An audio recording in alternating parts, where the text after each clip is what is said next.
Hi there. Surprised to find me here? Yes, I'm William Shakespeare, and this is not the Globe Theater. In fact, it's not even England.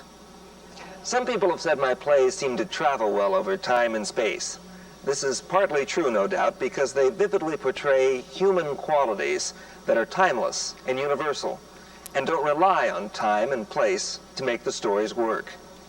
The crowd is gathering. Imagine with us, then, Theseus, as a young nobleman of Victorian England, who has brought his fiancée, Hippolyta, on an exotic archaeological expedition in the jungles of South America.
Dowager, long withering out a young man's revenue. 4 days will quickly cease themselves in night.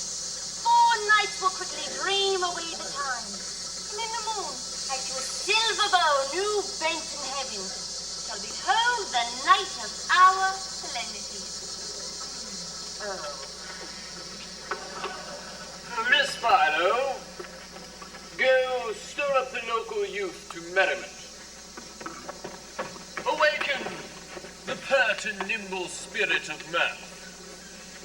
Turn forth melancholy to funerals. The pale companion is not for our pomp.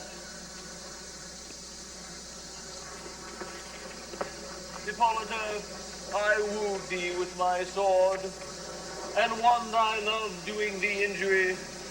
But I shall wed thee in a different vein, with pomp, with triumph, with reveling. Happy be Theseus, our renowned duke. Thanks, good Aegeus. What's the news with thee? Full of vexation come I, with complaint against my child, my daughter Hermia. Stand forth, Demetrius. My noble lord, this man hath my consent to marry with her. Oh, capital. Yeah. Stand forth, Lysander. And my noble lord, this man hath bewitched the bosom of my child. Thou Lysander, thou hast given her rings and interchanged love tokens with my child. Thou hast, by moonlight at your window, sung with feigning voice verses of feigning love, and stolen the impression of a fantasy with bracelets of thy hair, rings, gauds, conceits, knacks, trifles, nosegays, sweetmeats, messengers of strong prevailment in unhardened youth. With cunning hast thou filched my daughter's heart, and turned her obedience, which is due to me, to stubborn harshness. And my gracious duke, be it so, she will not hear before your grace consent to marry with Demetrius. I beg the ancient privilege. As she is mine, I may dispose of her, which shall be either to this gentleman or to her death, according to the law immediately provided in that case.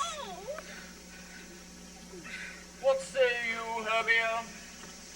Be advised, fair maid, to you your father should be as a god, one who composed your beauties, yea, and one to whom you are but as a form in wax, by him imprinted, and within his power to leave the figure or to disfigure it. Demetrius is a worthy gentleman. So is Lysander. In himself he is. But in this kind, wanting your father's voice, the other must be held the worthier. Would my father looked but with my eyes. Rather, your eyes must with his wisdom look. I do beseech your grace to pardon me. I know not by what power I am made bold, but I beseech your grace that I may know the worst that may befall me in this case, if I refuse to wed Demetrius. Well, either to die the death, or to abjure forever the society of men. Therefore, fair Hermia, look you arm yourself. Question your desires. Know of your youth. Examine well your blood, whether if you yield not to your father's choice, you can endure the livery of a nun, to live a barren sister the rest of your life. So will I grow, so live, so die, my lord, ere I will yield my virgin patent off unto his lordship, whom my soul consents not to give sovereignty. Take time to pause, and upon the next new moon, the sealing day for everlasting bond of fellowship between my love and me. Upon that day, either prepare to die for disobedience to your father's will, or to wed Demetrius as he would, or on Diana's altar to protest for high austerity and single life.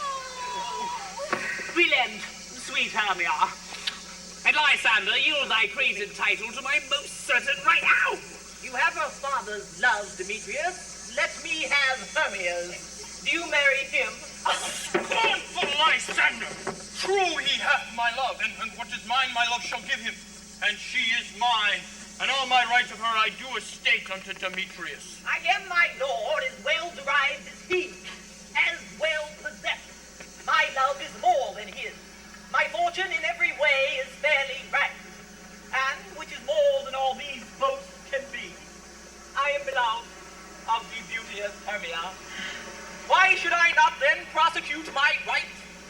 Demetrius, I'll avouch it to his head, made love to Nadar's daughter, Helena, and won her soul, and she, sweet lady, dotes, devoutly dotes in idolatry upon this spotted and inconstant man. I must confess that I have heard as much, and with Demetrius had thought to have spoken thereof. But being overfull of self-affairs, my mind did lose it. But Demetrius, come, and come, Egeus, you shall go with me. I have some private schooling for you both. For you, fair Hermia, look you arm yourself to fit your fancies to your father's will, or else the law of ancients yields you up, which by no means we may extenuate, either to your death or to a vow of single life. Come, Hippolyta, what cheer, love? Demetrius and Egeus, go along. How now, my love? Why is your cheek so pale? How chance the roses there do fade so fast? Belike for want of rain, which I could well beteem them from the tempest of my eyes.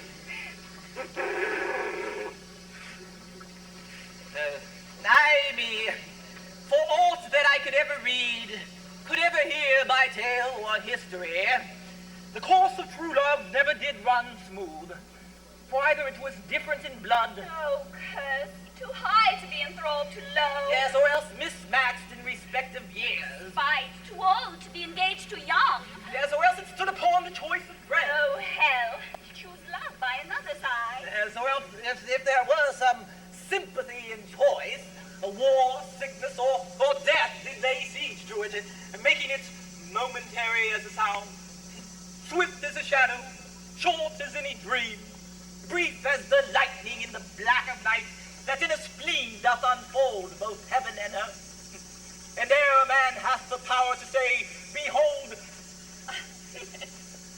the jaws of darkness do devour it up. So quick, bright things come to confuse them. If then true lovers have been ever crossed, it stands as an edict in destiny.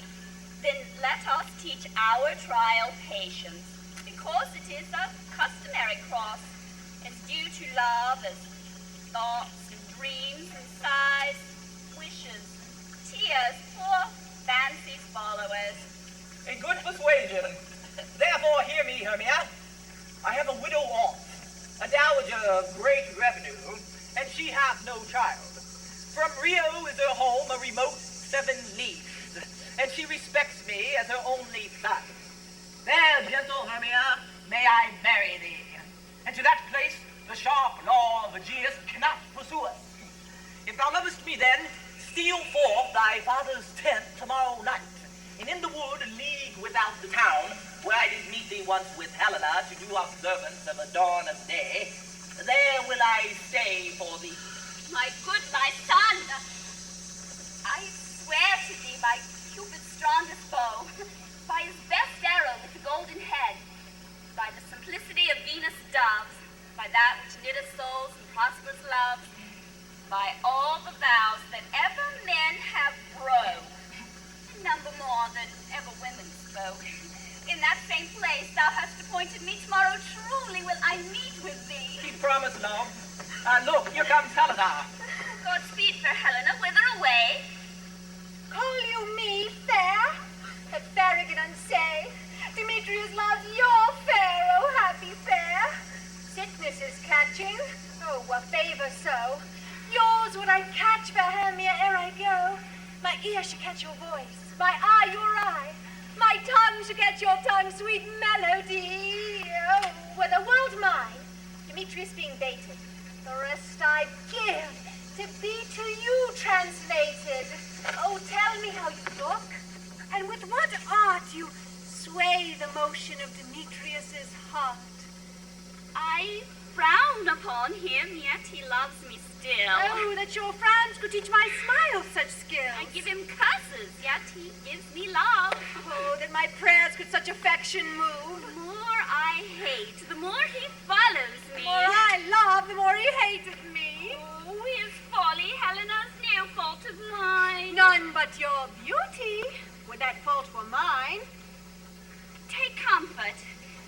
He no more shall see my face. Lysander and myself shall fly this place. Before the time I did Lysander see, the world seemed as a paradise to me.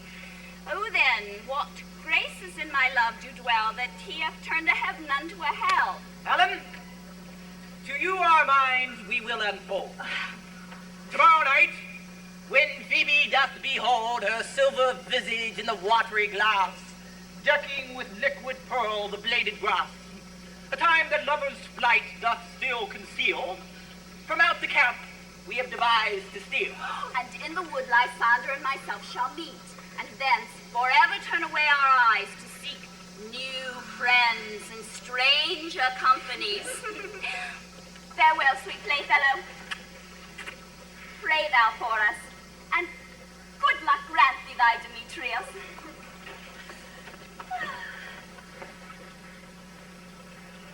Word, Lysander. We must starve our sight from lovers' food till morrow, deep midnight. I will, my love. Helena, adieu. As you on him, Demetrius dote on you.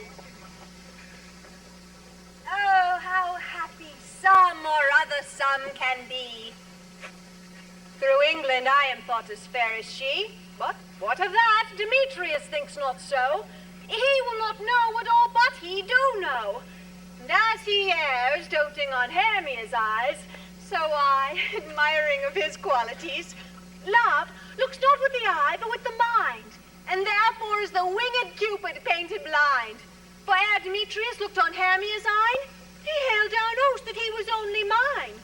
But when this hail some heat from Hermia felt, so he dissolved, and showers of oaths did melt. I will go tell him of fair Hermia's flight. Then to the wood will he tomorrow night pursue her. And for this intelligence, if I have thanks, why, it is a dear expense. But herein mean I to enrich my pain, to have his sight thither and back again. Demetrius?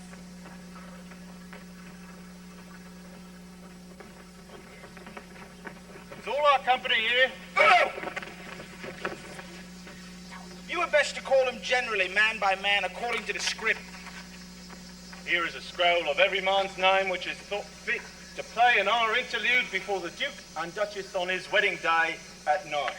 First, Peter Quinn, say what the play treats on. Then call forth your actors, and so grow to a point.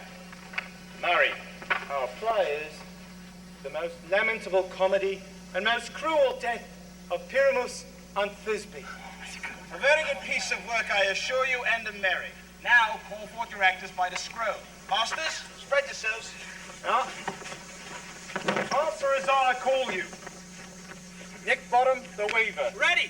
Say what part I am for and proceed. You, Nick Bottom, I'll sit down for Pyramus. What is Pyramus? A lover or a tyrant? A lover that kills himself, most gallant for love. Well, that'll call for some tears in a true performance of it. If I do it, let the audience look to their eyes. I will move storms. I will condole in some measure. To the rest. Francis. Yes, my chief humor is for a tyrant. I could play Hercules rarely, or a part of Terracatin to make all split. The raging rocks and shivering shocks shall break the locks of prison gates. Amphibious car shall shine from far and make and mar these foolish fates. This was lofty. Now name the rest of the players. Francis. This is Hercules' vein, a tyrant's vein. A lover is more condoling. Francis. Francis Flute, the bellows bender. Here, Peter Quince. Flute, you must take Thisbe on you. What is Thisbe? A wandering knight? It is a lady that Pyramus must love. Why? Hey, let me not play a lady. I have a beard coming. That's all one. You shall play it in a mask, and you may speak as small as you will. And I may hide my face. Let me play Thisbe too. I will speak in a monstrous little voice. Thisbe, Thisbe. Oh, Pyramus, my lover dear. It's Thisbe dear, thy lady dear. Now, now, you must needs play Pyramus, and Flute, you Thisbe. Well, proceed. Robin Starveling the tailor. Here, Peter Quince. Robin Starveling, you must play Thisbe's mother. Tom Snap the tinker. Here, Peter Quince. You Thisbe's father, myself Pyramus' father. Snap the joiner. You the lion's part. And I hope here is a play fitted. Oh, have you the lion's part written? Oh, if it be, give it me, for I'm slow of study. You may do it extempore. For it is nothing but roaring. Roaring? Roaring.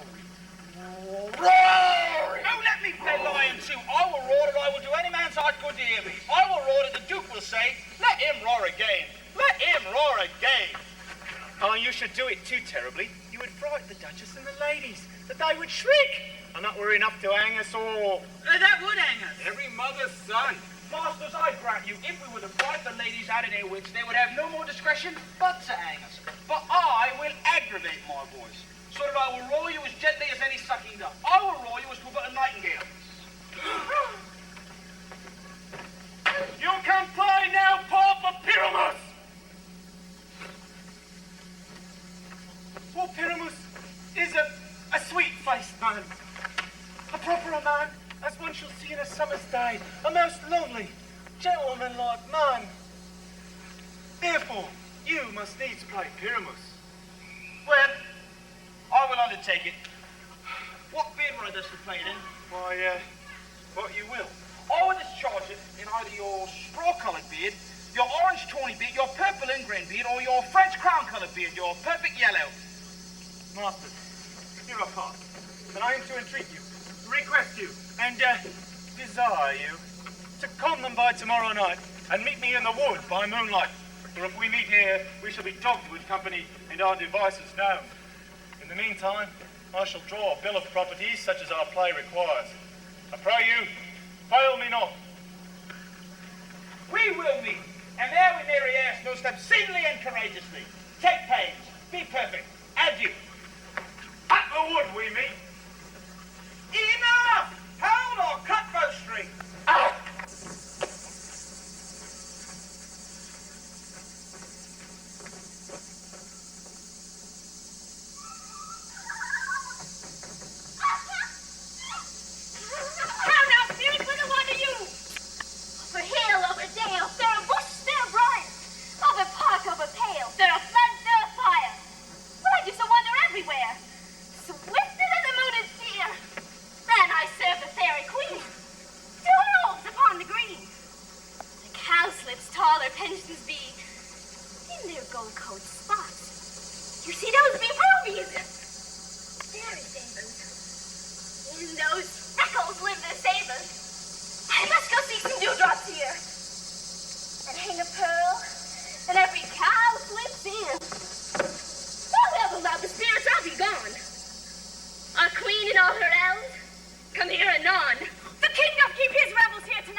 Margins of the sea, who dance our ringlets to the whistling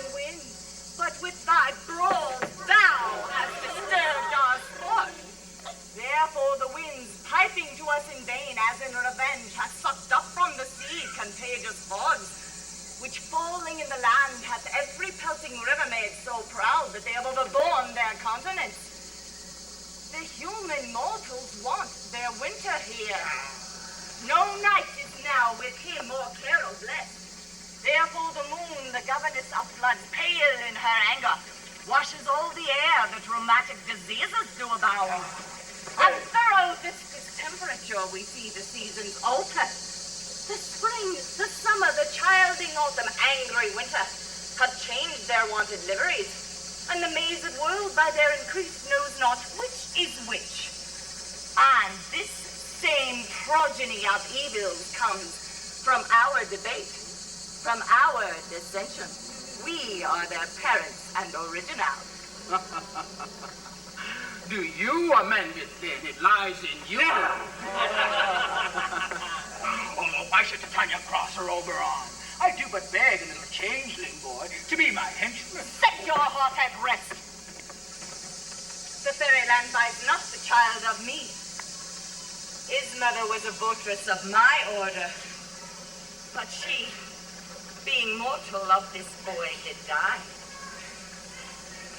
And for her sake do I rear up her boy, and for her sake I will not part with him.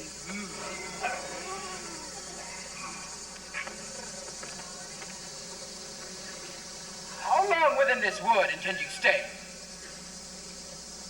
Perchance till after Theseus' wedding day.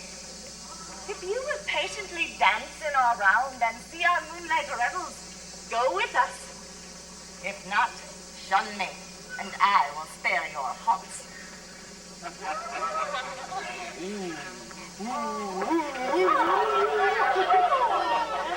Oh, give me that boy, and I will go with you. Not for thy very kingdom.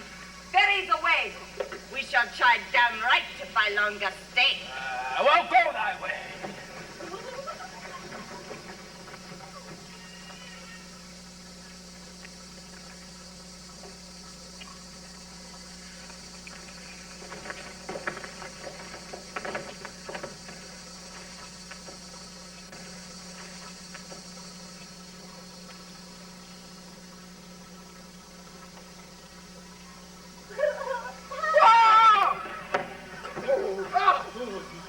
Oh, thou shalt not from this grove till I torment thee for this injury.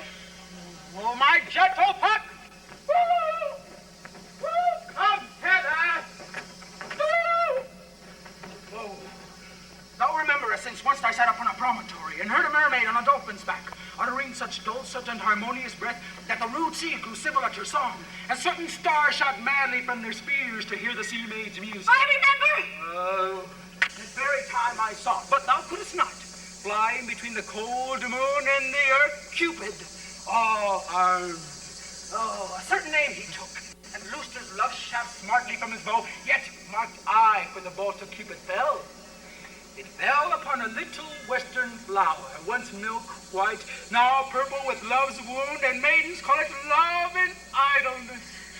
Oh, fetch me this flower, the herb I showed thee once, the juice of it. On sleeping eyelids lay will make her man or woman madly dote upon the next live creature that it sees. Fetch me this herb, and be thou here again ere the Leviathan can swim a league. I'll put a good around him off the earth in 40 minutes.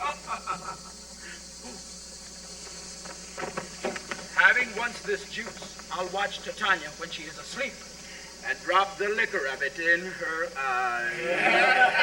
The next thing, then, she waking looks upon, be it lion, bear, or wolf, or bull, or unmeddling monkey, or unbusy ape, she shall pursue it with the soul of love. And ere I take this charm from off her sight, as I can take it with another ab, she shall render up her page to me. But who comes here? No. No, I am invisible. I will overhear their conference. I love thee not, therefore pursue me not. Where is Lysander and the fair Hermia? The one I'll slay, the other slayeth me. Thou told me they were stolen unto this wood, and here I am, wood within this wood, because I cannot meet my Hermia. Oh, hence, get thee gone, follow me no more. Oh, you draw me, you hard-hearted animus. Yet you draw not iron, for my heart is in true steel. Leave you your power to draw, and I shall have no power to follow you. Do I entice you? Do I speak you fair? Or rather, do I not tell you in plainest truth that I do not, nor cannot love you? And even for that do I love you the more. I am your spaniel, and Demetrius, the more you beat me, I will fall on you. Use me without your spaniel. Spurn me, strike me, neglect me, lose me, only give me leave, and worthy I am to follow you. You tempt too much the hatred of my spirit, for I am sick when I do look on thee. And I am sick when I look not on you.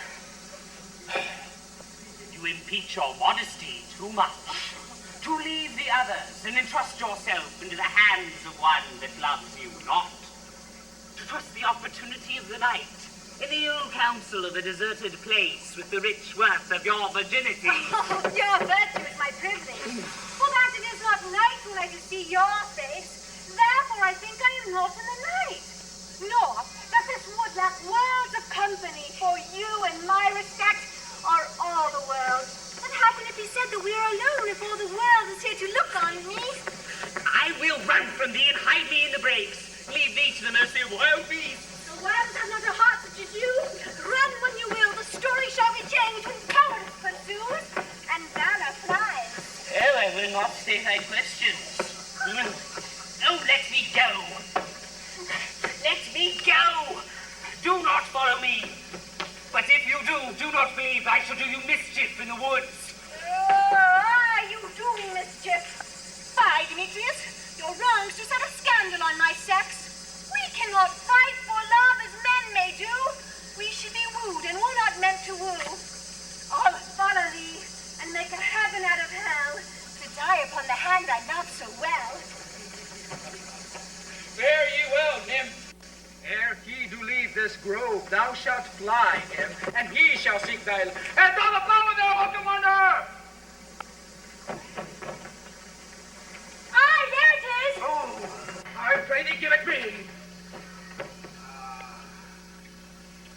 Oh, I know a bank where the wild thyme blows, where oxlips and nodding violets grow, quite over canopied with luscious woodbine, with sweet musk roses, and with eglantine. Oh, there sleeps Titania some time of the night, lulled in these flowers with dances and delight. And there the snake sheds her enameled skin, weed wide enough to wrap a fairy in. And with the juice of this, I'll streak her eyes and make her full of hateful fantasies. Oh, take thou some of it and seek through this scroll. A sweet Safari lady is in love with a disdained youth. Anoint his eyes, but do it when the next thing he espies may be the lady. Thou shalt know him by the English camp garments he hath on, affected with some care, that he may prove more fond on her than she upon her love. And look, thou meets me ere the first cock crow. Fear not, my lord, your servant shall do so. Oh. Come. Now a roundel and a fairy song. Sing me now to sleep, then to your offices and let me rest. Weaving spiders, come not here. Hence, you long-legged spinners, hence. Beetles black, approach not near. Worm nor snail do no offense. Ye spotted snakes with double tongue, thorny hedgehogs be not seen. Newts and blind worms do no wrong. Come not near our fairy queen. Hence away, now all is well.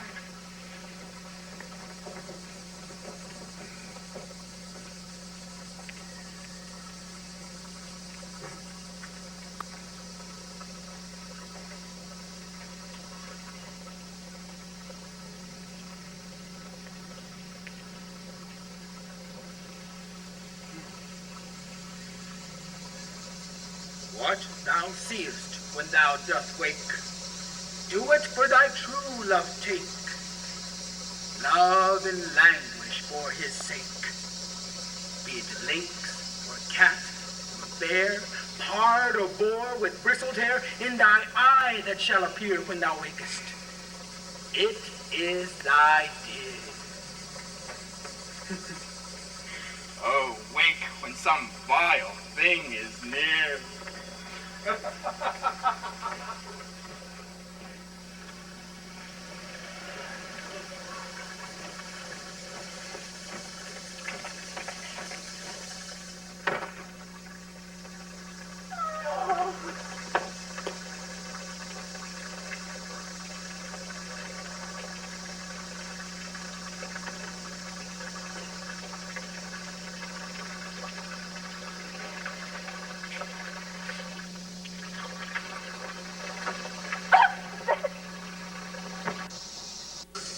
There now. You faint with wandering in the wood. And to speak troth, I have forgot our way. We'll rest this Hermia if you think it good, and tarry for the comfort of the day. Be it so, Lysander. Find you off bed, for I upon this bank will rest my head. One turf shall serve as pillow for us both. One heart, one bed, two bosoms, and one throne. Nay, good Lysander. For my sake, my dear, lie further off. Do not lie so near. Oh, take the sense, sweet, of my innocence. Love takes the meaning in love's conference. I mean that my heart and yours is knit, so that with one heart we can make of it. Two bosoms interchained with an oath, so then two bosoms and a single troth. Then by your side no bedroom me deny. For lying so, Hermia, I do not lie. Lysander riddles very prettily. Now, much beshrew my manners and my pride if Hermia meant to say Lysander lied. But, gentle friend, for love and courtesy lie further off. You mean modesty. Such separation as may well be said becomes a virtuous bachelor and a maid. So, far be distant. Good night, sweet friend. Thy love ne'er alter till thy sweet life end. Amen, amen to that fair prayer say I. And so end life when I end loyalty. Here is my bed. Sleep give thee all his rest. With half that wish, the wisher's eyes be pressed. Through the jungle have I gone, but Englishmen found I none, on whose eyes I might approve this flower's force and stirring love. Night and silence. Who is here? Weeds of England she doth wear. And this is he, my master said, despised the English maid. Hear the maiden sleeping sound on the dank and dirty ground. Pretty soul. She durst not lie near this lack love, this kill courtesy. Churl! Upon thy eyes I throw all the power this charm doth own. When thou wakest, let love forbid sleep his seat on thy eyelid.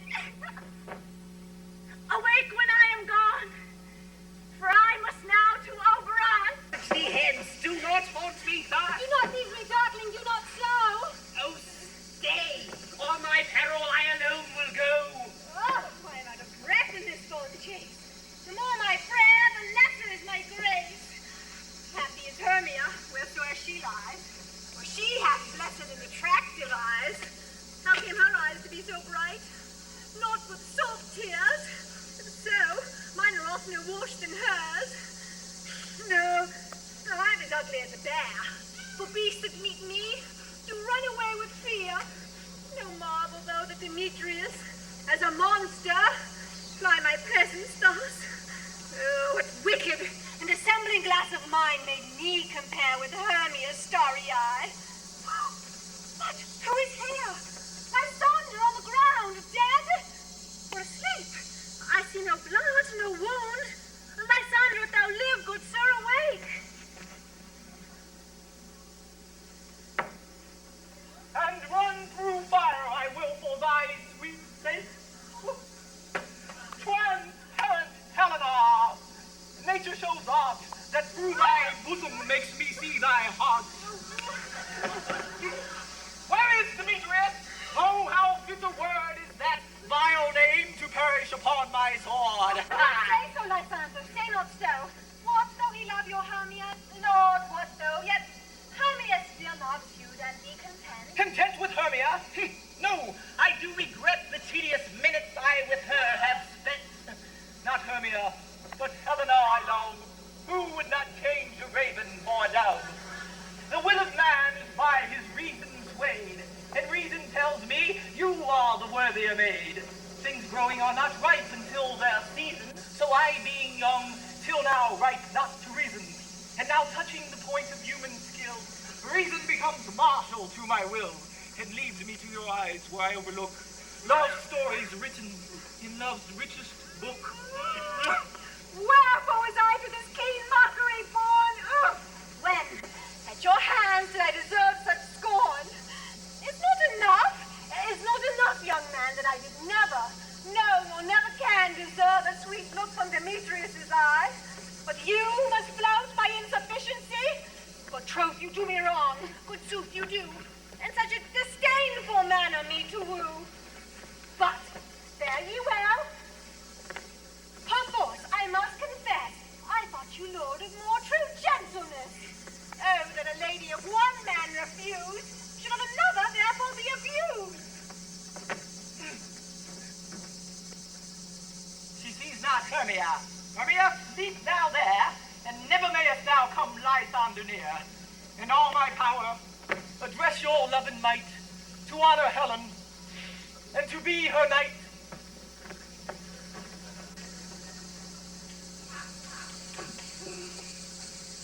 Help me!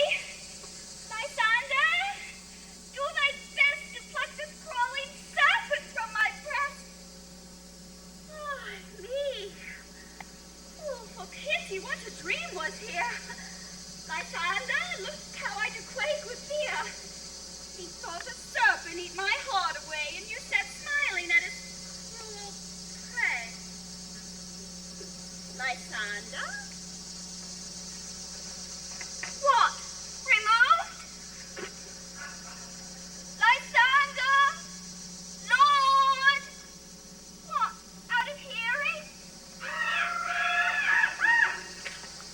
Gone? No sound, no word?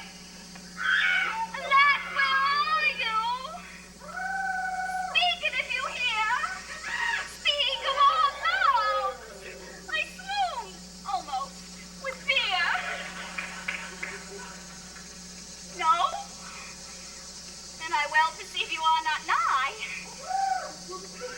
Either death or you, I'll find immediately.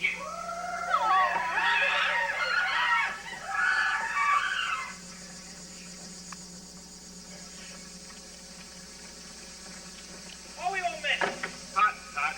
And here's a marvellous convenient place for our rehearsal. This green plot shall be our stage, and we will do it in action as we will do it before the Duke.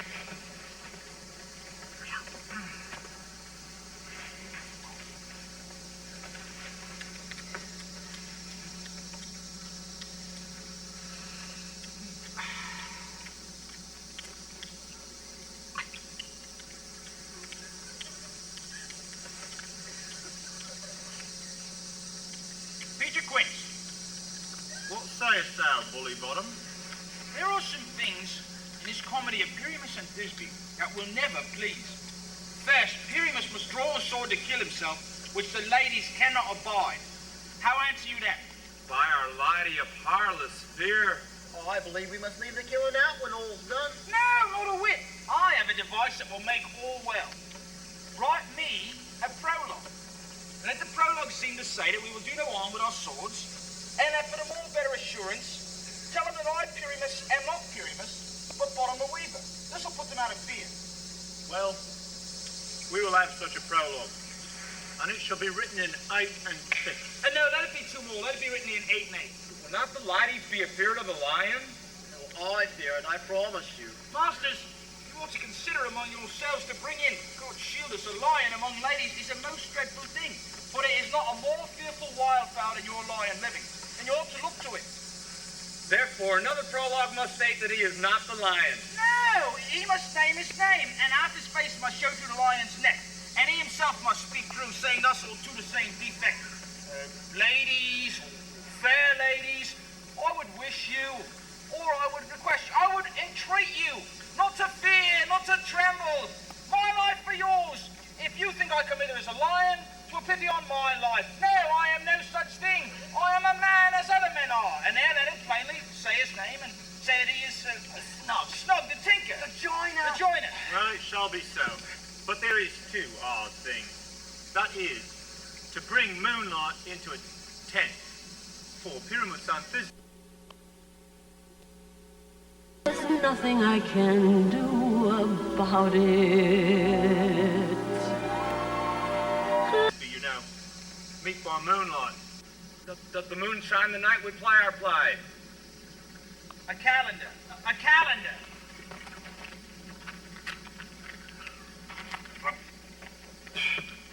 Look in the almanac.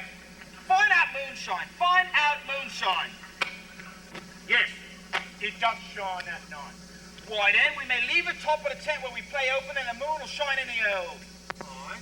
Or else, one must come in with a lantern and say he comes to disfigure or to present the person of moonshine. Then there is another thing.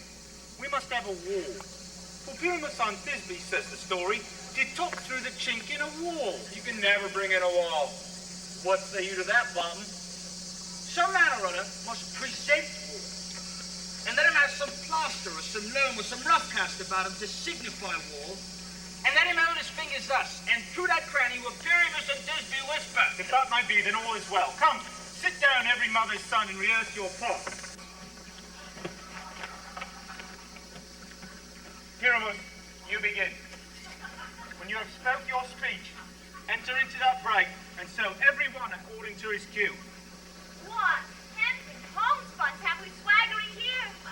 So near the cradle of our fairy queen. Well, I'll be an auditor. An act or 2, perhaps, if I see cause. Speak, Pyramus. Thisbe, stand forth.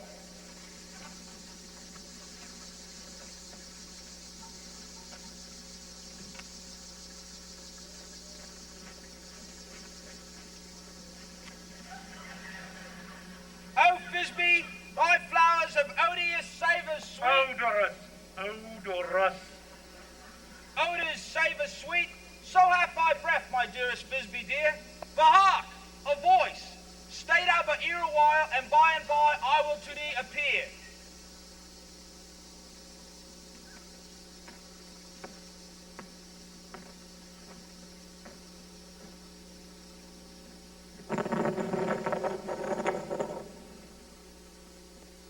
A stranger appear, Miss here. Must I speak now? I marry must you. For you must understand, he goes but to see a noise he heard, and is to come again. Most radiant Pyramus, most lily white of you.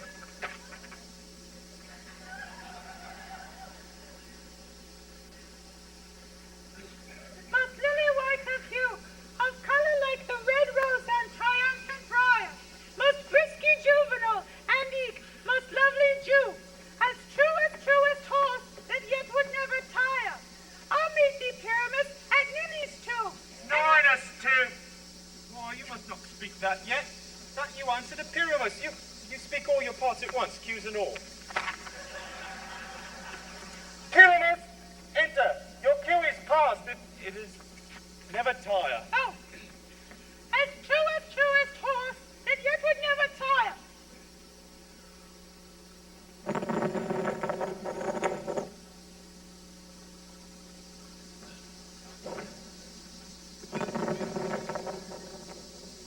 If I were fair Thisbe, I were only thine. Oh! Oh, monstrous! How strange! We are royalty! Fly masters! Fly masters!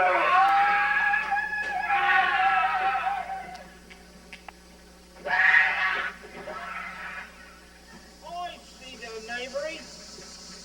This is to make an ass of me. Oh, bottom, thou art kind! What do I see on thee? What do you see? You see an ass head of your own, do you? Bless thee both! Bless thee! Thou art translated! I see their knavery. This is to make an ass of me, to fright me if they could. But I will not stir from this place, do what they can. I will walk up and down here and I will sing, that they will see that I am not afraid.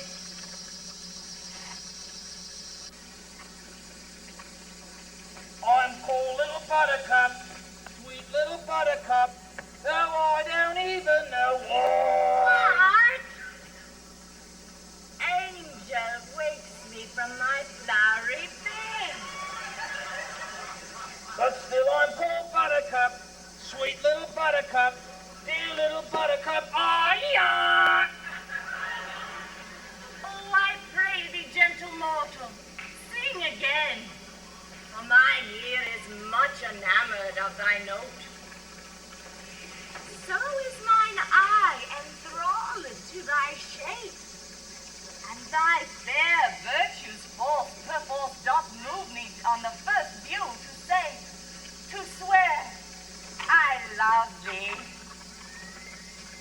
Methinks you should have little reason for that, mistress. Yet to say truth, love, and reason keep little company together these days. The more's the pity some honest neighbor will not make them friends. Nay, I can gleek upon occasion. Oh, thou art as wise as thou art beautiful. No, not so neither. But if I had enough wit to get out of this wood, I'd have enough wit to serve mine own turn. Out of this wood do not desire to go. Thou shalt remain here whether thou wilt or no. I am a spirit of no common rate. The summer still doth tend upon my estate. And I do love thee. Therefore, go with me. I'll give thee fairies to attend on thee, and they shall fetch thee jewels from the deep, and sing while thou on pressed flowers dost sleep. And I shall purge thy mortal grossness, so that thou shalt like an airy spirit go. Peas blossom, cobweb, more, and mustard seed. Ready? And I. Where shall we go? Be kind and courteous to this gentleman. Hop in his walks and gambol in his eyes. Feed him with apricots and dewberries, with green grapes, purple figs, and mulberries. The honey bags steal from the humble bee, and for night tapers, crop their waxen thighs and light them with the fiery glow one's eyes. To have my love to bed and to arise.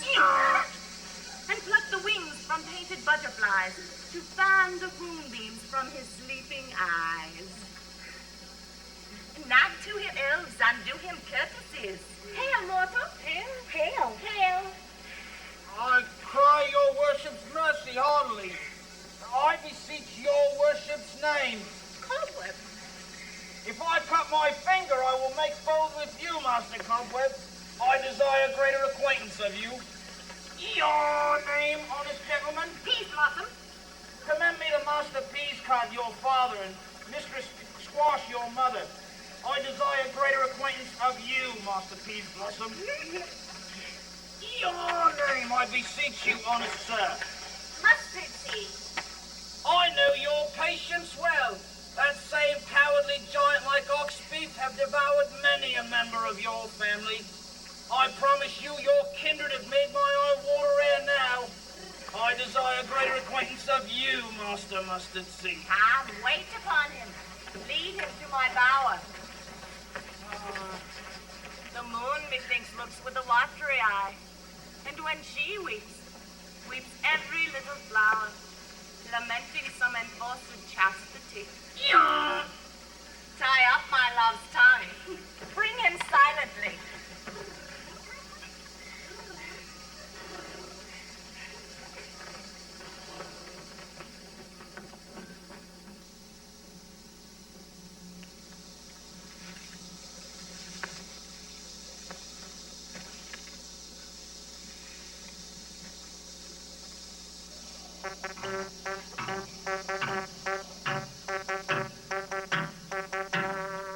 Like the beat, beat, beat of the tom-tom when the jungle shadows fall.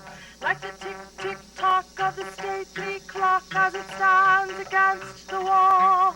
Like the drip, drip, drip of the raindrops when the summer shower is through. So a voice within me keeps repeating you, night and day. You are the one. Only you beneath the moon and under the sun. Whether near to me or far, it's no matter, darling, where you are, I think of you.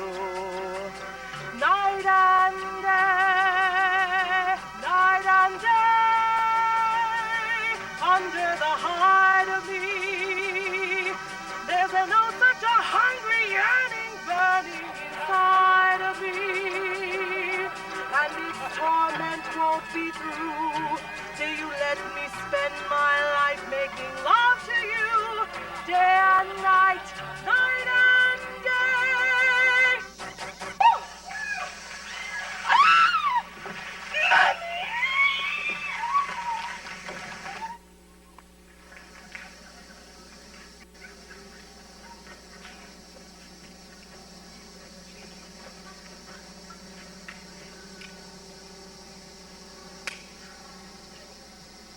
Intermission.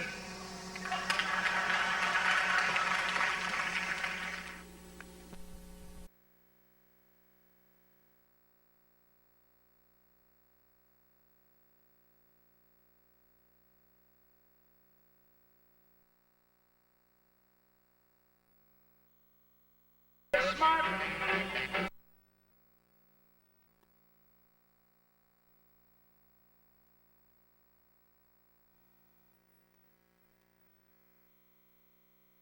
He taught me what to do.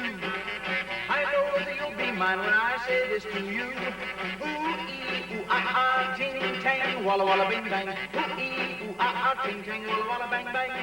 Ooh-ee, ooh-ah-ah, ting-tang, walla-walla, bing-bang. Ooh-ee, ooh-ah-ah, ting-tang, walla-walla, bang-bang. You've been keeping love from me just like you were a miser, and I'll admit I wasn't very smart. So I went out and found myself a guy that's so much wiser, and he taught me the way to win your heart. My friend, the witch doctor, he taught me what to say. My friend, the witch doctor, he taught me what to do. I know that you'll be mine when I say this to you, oh baby. Ooh-ee, ooh-ah-ah, ting-tang, walla-walla, bing-bang. Ooh-ee, ooh-ah-ah, ting-tang, walla-walla, bang-bang. Come on in. Ooh-ee, ooh-ah-ah, ting-tang, walla-walla, bing-bang. Ooh-ee, ooh-ah-ah, ting-tang, walla-walla, bang-bang.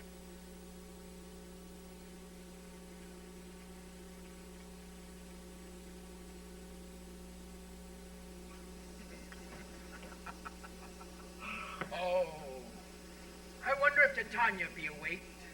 Then what it was next came into her eye, which she must dote on in Xfinity. Oh, here comes my messenger. How now, mad spirit? What night rule now about this haunted grove? My mistress with a monster is in love. Oh.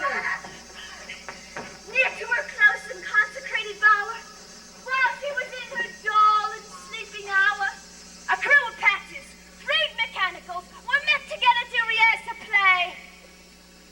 intended for great Theseus' nuptial day. The shallowest thick skin of that barren sort, who Pyramus presented in their sport, forsook his scene and entered in a break. When I did him at this advantage take, and ass's snow I fixed upon his head. Anon his Thisbe must be answered, and forth my mimic comes. When they him spy, away his fellows fly. And at that moment, so it came to pass, Titania waked, and straightway loved an ass. This falls out better than I could devise. Oh, hast thou yet latched the Englishman's eyes with the love juice, as I did bid thee do? I took him sleeping, not as finished too, and the woman by his side, that when he waked, of force she must be I. Oh, stand close. This is the same Englishman. Well, this is the woman, but not this the man. Oh, I rebuke you, him that loves you so. They bred so bitter on your bitter foe. Now I but chide, but I should use thee worse. For thou, I fear, hast given me cause to curse. If thou hast slain Lysander in his sleep, beat all shoes in blood, plunge in the deep and kill me too. The sun was not so true to the day as he to me. Would he have stolen away from sleeping Hermia? Cannot be but thou hast murdered him. So should the murderer look, so dead, so grim. Well, so should the murdered look, and so should I, pierced through the heart with your stern cruelty. Yet you, the murderer, look as bright, as clear as yonder Venus in her glimmering sphere. What's this to my Lysander? Where is he? Oh, good Demetrius, wilt thou give him me? I'd rather give his carcass to my hounds. Ow! Ow! Thou drivest me past the bounds of maiden's patience. Hast thou slain him then? Henceforth, never be numbered among men. Oh, once tell true, even for my sake. Durst thou have looked upon him being awake, and hast thou killed him sleeping? Oh, brave touch! Could not a worm, an adder do so much? An adder did it. For with doubler tongue than thine, thou serpent, never adder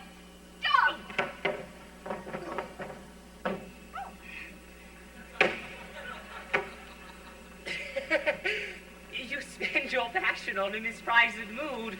I am not guilty of Lysander's blood, nor is he dead for aught that I can tell. I pray thee then tell me that he is well. And if I could, what would I get there for? A privilege. Never to see me more. From thy hated presence part I so. See me no more. Whether he be dead or no.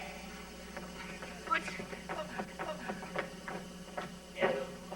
There is no following her in this fierce vein. Here, therefore, for a while I will remain.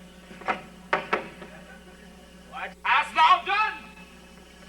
Oh, thou hast mistaken quite, and laid the love juice on some true love sight. Oh, but thy misprision must perforce ensue some true love turn, and not a false turn true. Oh, about the wood, go swifter than the wind, and Helena the stranger look thou find.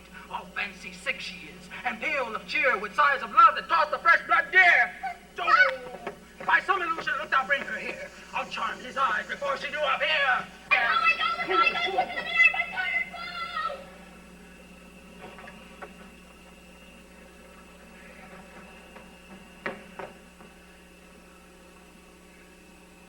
Flower of this purple dye, hit with Cupid's archery, sink an apple of his eye. When his love he doth espy, let her shine as gloriously as the Venus of the sky. When thou wakest, if she be by, oh, beg of her for remedy. Captain of our fairy band, Helena is here at hand, and the youth mistook by me, pleading for a lover's fee. Shall we their fond passion see? Oh, what fools these mortals be! Oh, stand aside, the noise they make will cause Demetrius to awake. Then will two at once for one. That must needs be sport alone. And those things do best please me that befall preposterously. Why should you think that I should woo in scorn? Scorn and derision never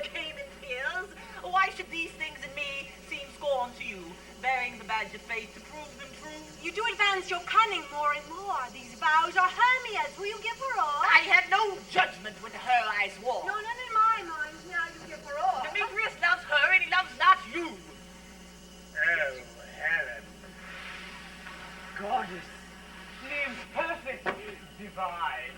To what, my love, can I compare thine eyne? Your crystal is muddy. Oh, how ripe in show thy lips, those kissing cherries tempting grow. Oh, spite! Oh, hell! I see you all are bent to set against me for your merriment. If you were civil and knew courtesy, you would not do me thus much injury. Can you not hate me as I know you do? But must you join in souls to mock me too? You were men as men you are in show. You would not use a gentle lady so. Vow and swear and super praise my parts when I am sure you hate me with your heart. You are both rivals and love Hermia, and now both rivals to mock Helena. A trim exploit, a manly enterprise, to conjure up tears in a poor maid's eyes with your derision. None of noble sort would so offend a virgin and extort upon souls patience all to make you sport. You are unkind, Demetrius. Be not so, for you love Hermia, this you know I know. And here with all goodwill, with all my heart, in Hermia's love I yield you up my part, and yours of Helen to me bequeath, whom I do love and will to my death. Never did mockers waste more idle breath. Lysander, you may keep your Hermia. I will none. If ever I loved her, all that love is gone. My heart to her is but guestwise sojourned. And now to Helen is at home returned, there to remain. Helen, it is not so. Disparage not the faith thou dost not know, least to thy peril thou abidest dear. There comes your love, yonder is thy dear. Thou art not by mine eye, Lysander, found. Mine ear, I thank it, brought me to thy sound. But why unkindly didst thou leave me so? Why should he stay whom love doth press to go? What, love could press Lysander from my side? Lysander's love that would not let him bide. Fair Helena, who more engilds the night than all yon fiery stars and eyes of light. Why seekest thou me? Could not this make thee know? The hate I bear thee made me leave thee so. You speak not as you think. It cannot be. No, she is one of this confederacy. Now I perceive they have conjoined all three to fashion this false sport in spite of me. Injurious Hermia, most ungrateful maid, have you conspired? Have you with these contrived to bait me with this foul derision? It's all the counsel that we two have shared, the sisters' vows, the hours that we have spent when we have chid the hasty-footed time for parting us. Oh, is all forgot? All school days' friendship, childhood innocence? And will you rend this ancient love asunder to join with men in scorning your poor friend? It's not friendly. 'Tis not maidenly. I am amazed at your passionate words. I scorn you not. It seems that you scorn me. Oh, have you not set Lysander as in scorn to follow me and praise my eyes and face? And made your other love, Demetrius, who even but now did spurn me with this foot, to call me goddess, nymph, divine and rare, precious, celestial. Wherefore speaks he this to her he hates? And wherefore doth Lysander deny your love, so rich within his soul and tender mean for true affection? But by your setting on, by your consent, was, though I be not so in grace as you, so hang upon with love so fortunate, but miserable most, to love on love, that you should pity rather than despise. I understand not what you mean by this. Do persevere, counterfeit sad looks, make mouths at each other when I turn my back. Wink at each other, keep the sweet jest up. If you had any pity, grace, or manners, you would not make me such an argument. But fare ye well, 'tis partly my own fault, which grace, death, or absence soon shall remedy. Stay, gentle Helena, hear my excuse, my love, my life, my soul, fair Helena. Oh, excellent. Sweet, do not scorn her so.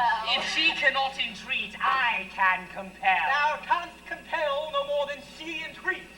Thy threats have no more strength than her weak prayers. Helen,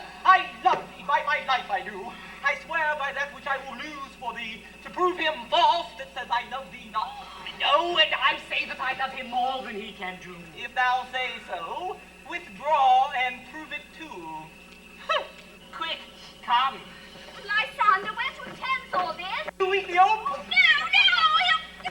Seem to break loose. Take orders you would follow, but yet not come. You're a tame man. Go! Hang off, thou cat! Thou burr! Vile thing, let loose, or I will shake thee from me like a serpent. Why are you grown so rude? What changes this sweet love? Thy love? Out, tawny tartar, out! Out, nosed medicine! Oh, hated potion, hence! Do you not just? Oh, yes, and so do you. Like Demetrius, I will keep my word with thee. Oh, I would I had your bond. For I perceive a weak bond holds you. What? I'll not trust your word. Should I hurt her, strike her, kill her dead? Although I hate her, I'll not harm her so. What? Hate me? And you'll do me greater harm than hate? Oh, me? What news, my love? Not I, Hermia, or not you, Lysander. I am as fair now as I was erewhile. Since night you loved me, yet since night you left me. Why then, you left me... Oh, the gods forbid. In earnest, shall I say? Aye, life, and never did desire to see thee more. Therefore, be out of hope, of question, doubt. Be certain nothing to her, 'tis no jest that I do hate thee, and love Helena. Oh, me. You, juggler. You, canker blood. You, thief of love. What? Have you come by night and stolen my love's heart from him? Oh, fine days. Have you no modesty, no maiden shame, no touch of bashfulness? Oh, will you tear and pinch and answers from my gentle tongue? Fie, you counterfeit, you puppet, you. Puppet?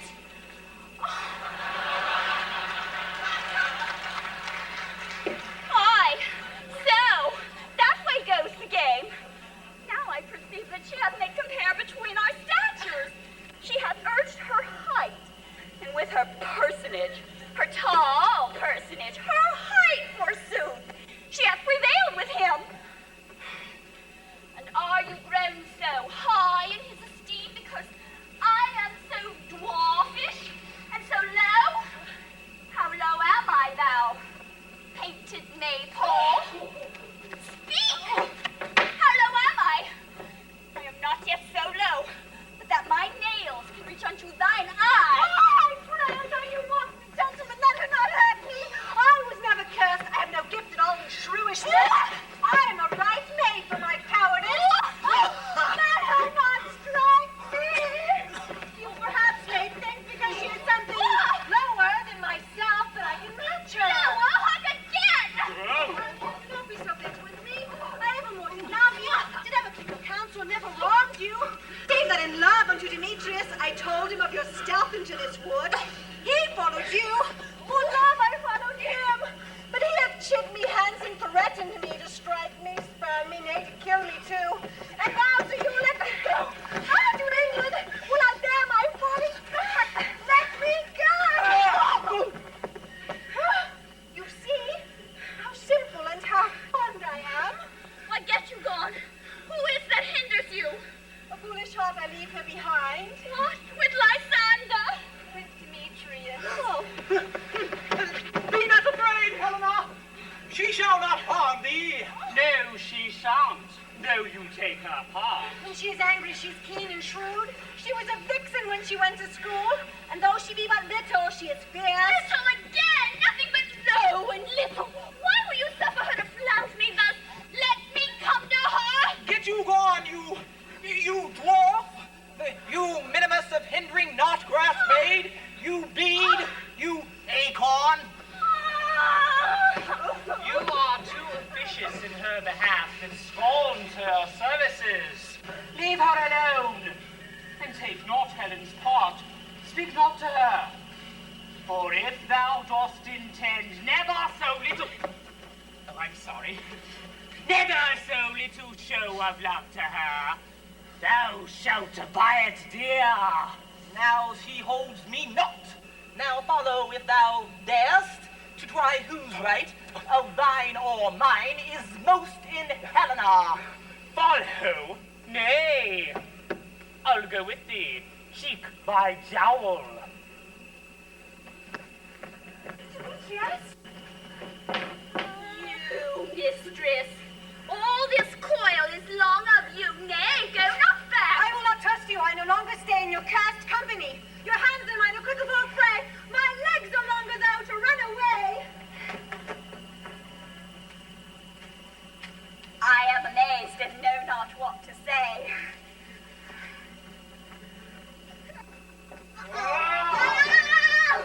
This is thy negligence! Still, not mistakes, or else cometh thy neighbor is willfully! Believe me, King of Shadows, I'm mistook. Go!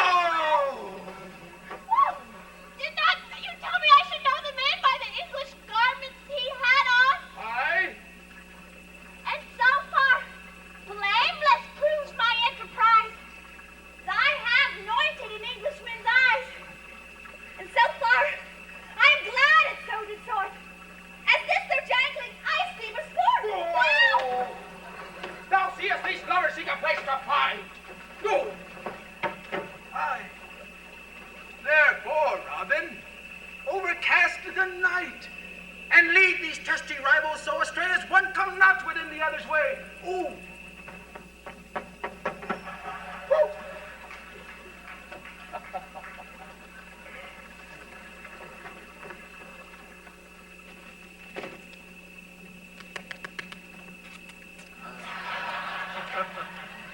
Oh, like to Lysander sometime frame thy tongue, and stir Demetrius up with bitter wrong. And sometimes rail thou like Demetrius, and from each other look thou lead them thus, till o'er their brow death counterfeiting sleep, with leaden legs and batty eyes doth creep.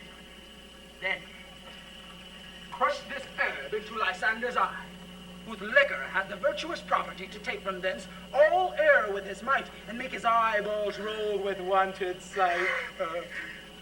When they next wake, all this derision shall seem a dream and fruitless vision, and back to England shall the lovers wend, with league whose date till death shall never end. Oh, aye. Whilst I in this affair do thee employ, I'll to my queen and beg her changeling boy. Then I will her charmed eye release, and all things shall be peace. Oh, but notwithstanding, haste, make no delay. We may effect this business here today. Up and down! Up and down! I will lead them up and down. I am bearded field and town. Goblin, lead them up and down. Here comes one. Where art thou, proud Demetrius? Speak thou now. Here, villain, drawn and ready. Where art thou? I will be with thee straight. Follow me then to plainer ground. Lysander, down, run away, thou coward! Why art thou fled? Speak! In some bush, where dost thou hide my head? Thou coward! Art thou bragging to the stars, talking to the bushes whilst thou lookst for wars and wilt not come? Thou recreant! Thou child! I'll whip thee with a rod! He's defiled that draws a sword on thee!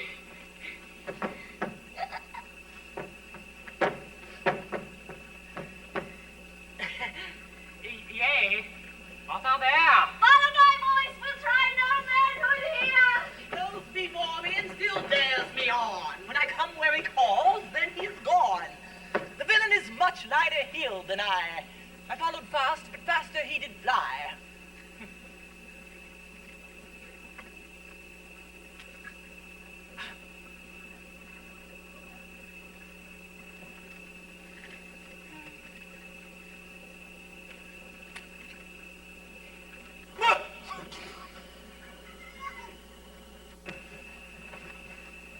And fallen am I in a dark, uneven way. And here will rest me. Come, thou gentle day. For if but once thou show me thy grey light, Thou find Demetrius and revenge this fight. Coward, why comest thou not? Oh, abide me if thou darest. Oh, for well I wot thou runs before me, shifting every place. Will not stand nor look me in the face. Where art thou now? Come hither, I am here. Nay, thou mockest me. If ever I thy face by daylight see. Now go thy way. This constraineth me. Oh, make my bed on this cold ground, and by day's approach, look to be visited.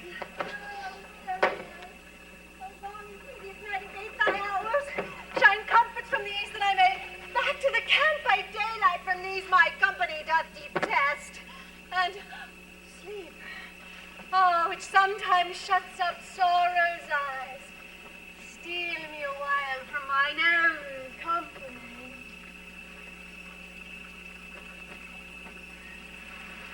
Yet for three! Come one more! Two of both kinds make us four! Here she comes, cursed and sad. Cupid is a knavish lad, thus to make poor females mad. Never so weary, never so in woe. Bedabbled with the dew and torn with briars. I can no further crawl, no further go. My legs can keep no pace with my desires. Here will I rest me till the break of day. Heaven's shield lies under as they meet a prey. On the ground, sleep sound. I'll apply to your eye, gentle lover, remedy. When thou wakest, thou takest true delight in the sight of thy form, O lady's eye, and the country proverb known that every man shall take his own in your waking shall be shown. Jack shall have Jill, not to go ill. The man shall have his mare again, and all will be well.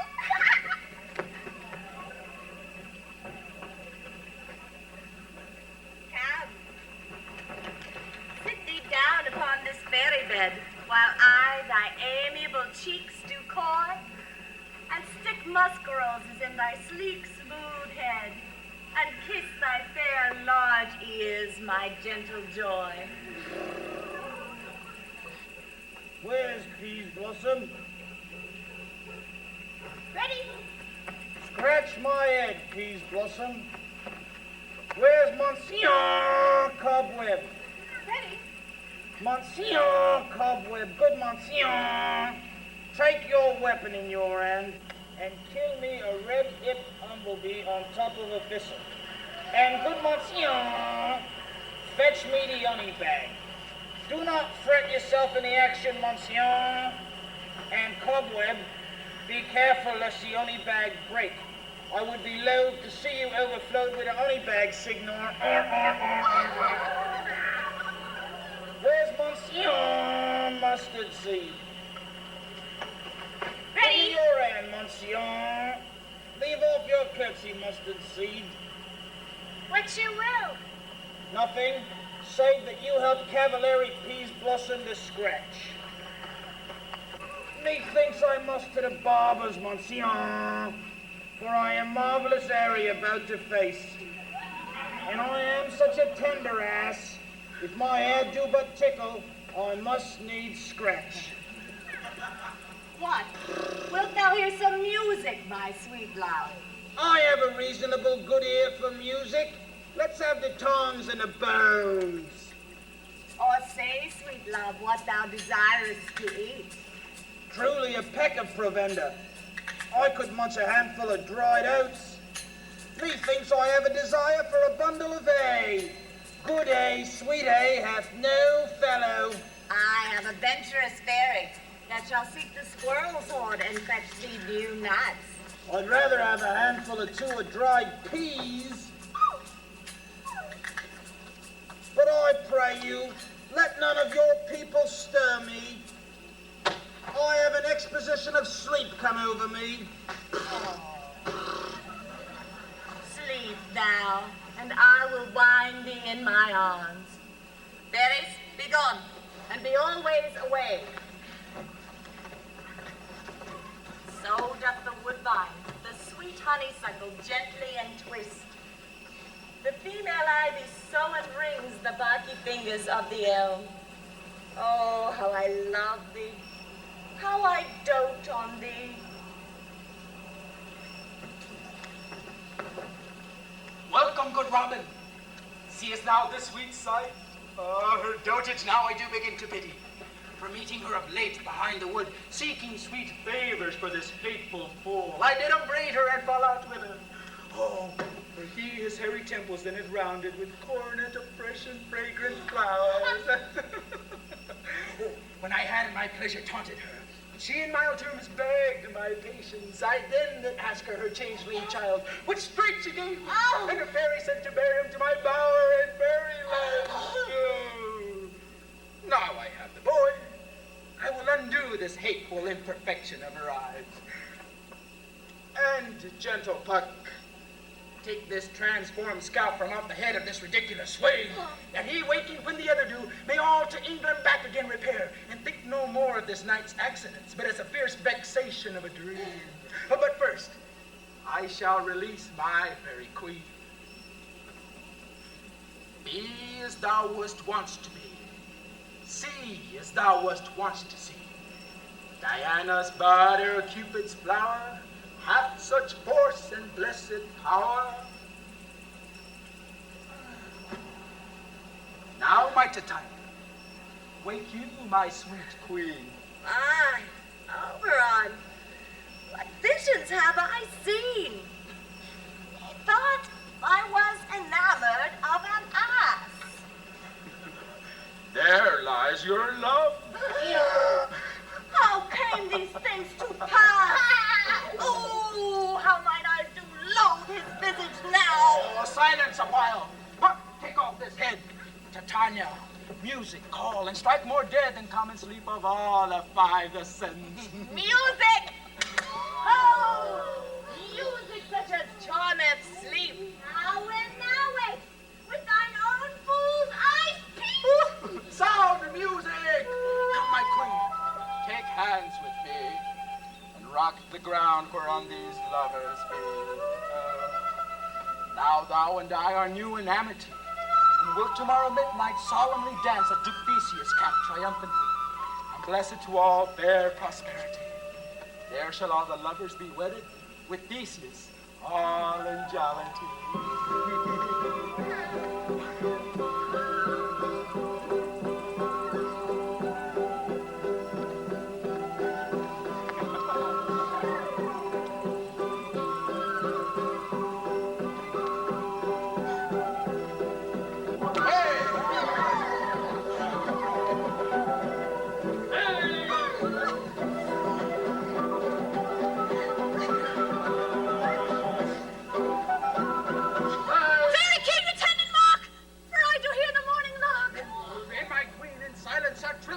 Shade. The globe can compass soon swifter than the wandering moon. Come, my lord, and in our flight tell me how it came this night that I, sleeping here, was found with these mortals on the ground.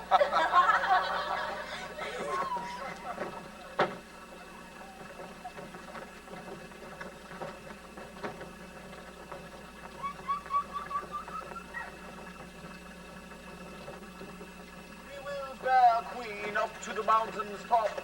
But soft, what nymphs are these? My lord, this is my daughter here asleep. And this Lysander. This Demetrius is. And this Helena. All Nadar's Helena. I wonder if they're being here together. No doubt they rose up early to observe the rite of May, and hearing our intent, came here in grace of our solemnity. But speak, Aegeus, is this not the day that Hermia should give answer of her choice? It is, my lord. Then awaken the old thing, Colonel.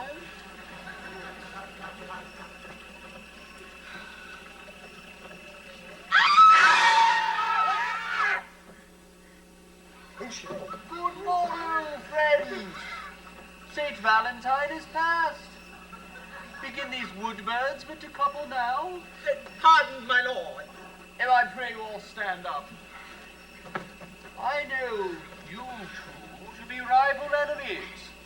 How comes this gentle concord in the world that hatred lies so far from jealousy to sleep by hate and fear no enmity?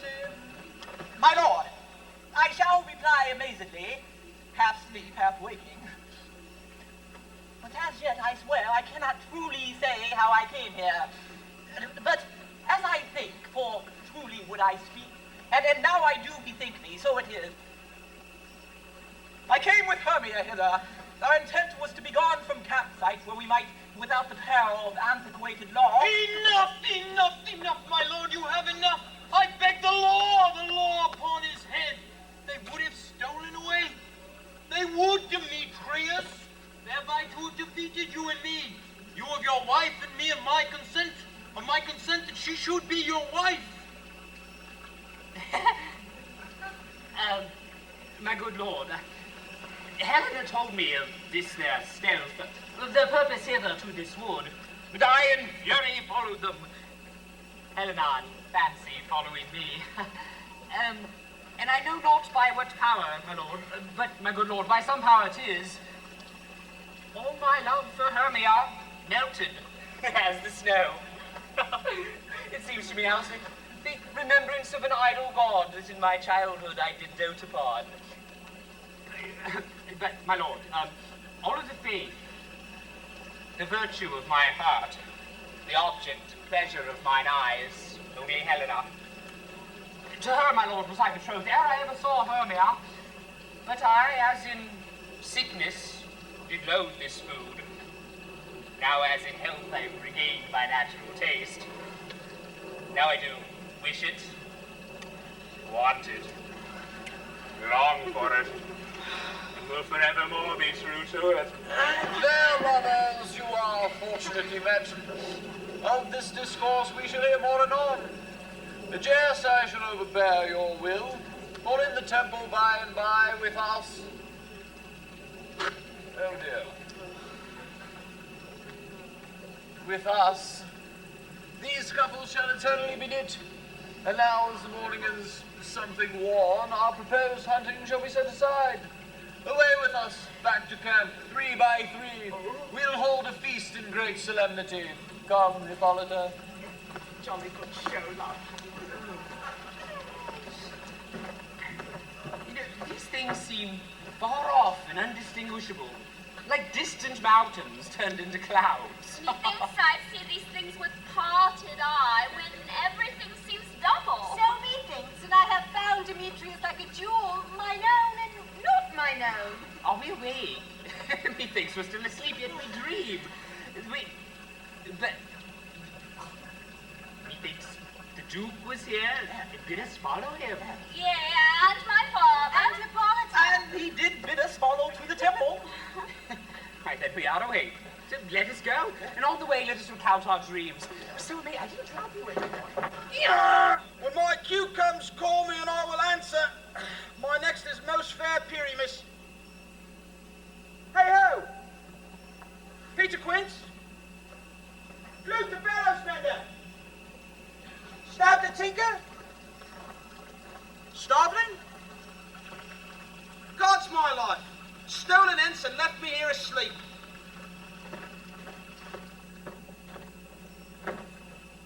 I have had a most rare vision. I have had a dream. Pass the wit of man to say what dream it was. If man go about to expound on his dream, he is an ass.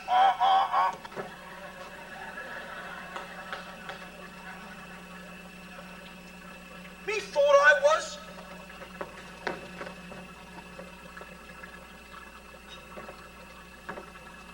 No man can say what me thought I was. Me thought I was, and me thought I had. Man is but a patched fool to say what me thought I had.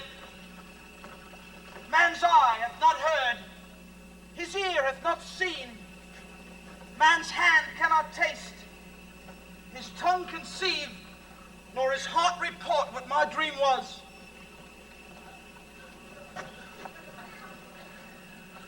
will get Peter Quince to write a ballet of this dream, and it shall be called Bottom Stream, because it hath no bottom. And I will sing it at the latter end of a play before the Duke. Peradventure, to make it the more gracious, I will sing it at Thisby's death.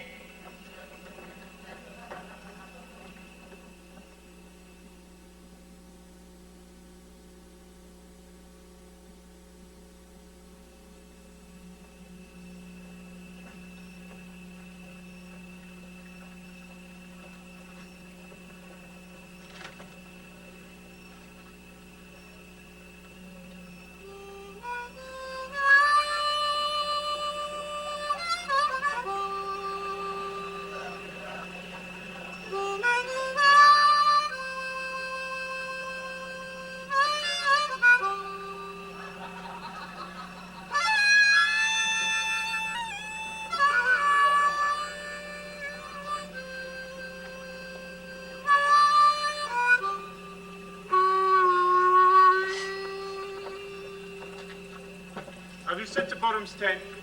Has he come home yet? He cannot be heard of. Out of doubt he's been transported. If he come not, then the play is marred. It goes not forward, doth it? It is not possible. You have not a man able to discharge Pyramus, buddy. No. He has simply the best wit of any handicraft man in camp. Oh, and the best person, too. And he is a very paramour for a sweet voice. Oh, you must say paragon. A paramour is, God bless us, a thing of naught. Masters, the Duke is coming from the temple, and there are 2 or 3 lords and ladies more married. If our sport had gone forward, we had all been made men. Poor sweet Bully Bottom. Thus hath he lost 6pence a day during his life. He could not escape 6pence a day. And the Duke had not given him 6pence a day for playing Pyramus, I'll be hanged. He would have deserved it. 6pence a day in Pyramus or nothing. Where are these lads? Where are these arms? Masters, I am the discourse wonders. But ask me not what, for if I tell thee, I am no true Englishman. I'll tell thee everything right as it fell out. Let us hear, sweet Bottom.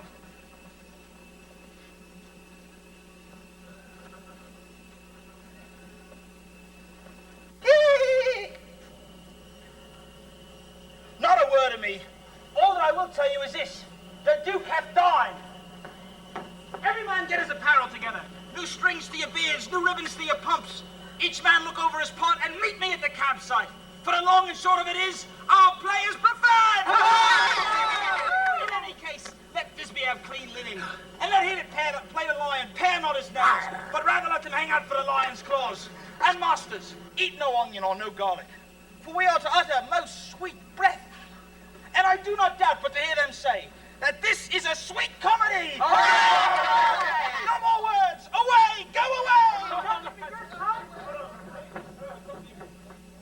Tis strange, my Thetis, that these lovers speak of. More strange than true. I never may believe these antique fables, nor these fairy toys. Lovers and madmen have such seething brains, such shaping fantasies that apprehend more than cool reason ever comprehends. The lunatic, the lover, and the poet are of imagination all compact. Such tricks have strong imagination, and it would not comprehend some joy, it apprehends some bringer of that joy, or else in the night, imagining some fear, how easily is a bush supposed to bear? But all the story of the night told over, and all their minds transfigured so together, more witnesseth than fancy's images, and grows to something of great constancy, but also of a strange and admirable. Here come the lovers, full of joy and mirth.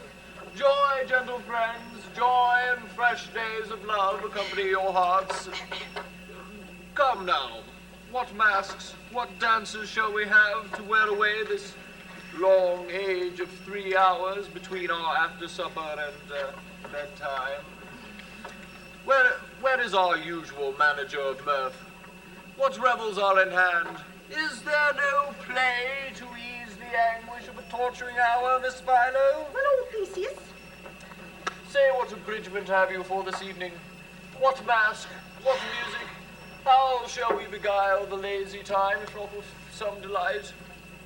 A tedious brief scene of young Pyramus and his love Thisbe. Very tragical mirth. Merry and tragical, tedious and brief. This is hot ice and wondrous strange snow. How shall we find the concord of this discord? A play there is, my lord, some 10 words long, which is as brief as I have known a play. But by 10 words, my lord, it is too long, which makes it tedious. For in all the play there is not one word apt, one player fitted. And tragical, my noble lord, it is, for Pyramus therein doth kill himself, which, when I saw rehearsed, I must confess, made mine eyes water. But more merry tears the passion of loud laughter never shed. And what are they that do play it? Hard-handed men that work here in the camp, which never laboured in their minds till now. And now have toiled their unschooled memories with this same play against your nuptial. And we will hear it. No, my noble lord, it is not for you. I have heard it over, and it is nothing in the world. Unless you can find sport in their intents, extremely stretched and conned with cruel pain to do you service. I will hear this play. Oh, no. For nothing can be amiss when simpleness and duty tender it. Go and bring them in. And ladies, take your places. I love not to see wretchedness overcharged, and duty in their service perishing. Why, gentle sweet, you shall hear no such thing. She says they can do nothing of this kind. The kind are we to give them thanks for nothing.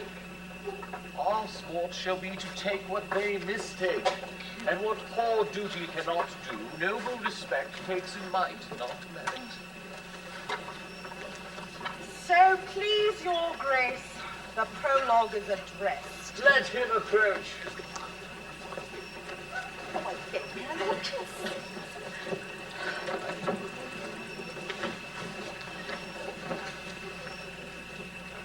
If we...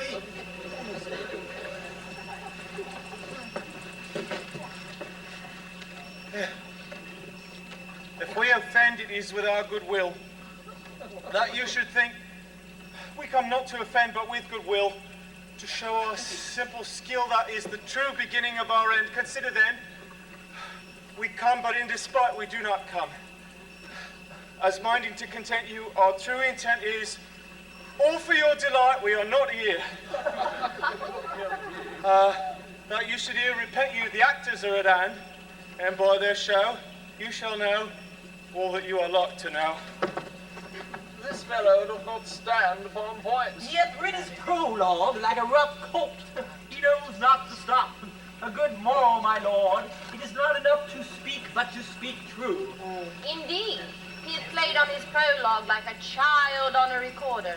A sound, but not in government. His speech was like a tangled chain, nothing impaired, but all disordered. Who is next? Gentles, perchance you wonder at this show. But wonder on till truth make all things plain.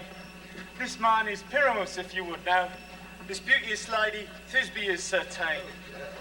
This man, with lime and rough cast, doth present war, that vile war which did these lovers sunder.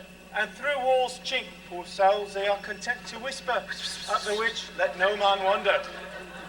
This man, with lantern here, presenteth moonshine. For if you will know, by moonshine did these lovers think no scorn to meet at Ninus' tomb there to woo. This grisly beast, which Lion call by name, the trusty Thisbe, coming first by night, did scare away, or rather did affright, and as she fled, her mantle she did fall, which Lion vile with bloody mouth did stain. Anon comes Pyramus, sweet youth and tall, and finds his trusty Thisbe's mantle slain. Whereat, with bloody blameful blade, he bravely broached his boiling bloody breast, and Thisbe, tarrying in mulberry shade, his dagger drew and died. Oh! For all the rest, that lion, moonshine, war, and lovers twain, At large discourse, while here they do remain. I wonder if the lion be to speak. Oh, no wonder, my lord. One lion may, when many asses do. In this psalm interlude it doth befall that I won't snout my name, present a wall. And such a wall as I'd have you think had in it some granite hole or chink, through which the lovers Pyramus and Thisbe did whisper often, very secretly. This loam, this rough cast on the stone, do show that I am that same wall. The truth is so. On this crowny is, right and sinister, through which the fearful lovers are to whisper. Would you require lime and hair to speak better? Oh, 'tis the wittiest partition that ever I heard, my lord. Pyramus draws near the wall, silence. Oh, grim-looking night! Oh! Oh, night, with you so black! Oh, night, whichever art when day is not.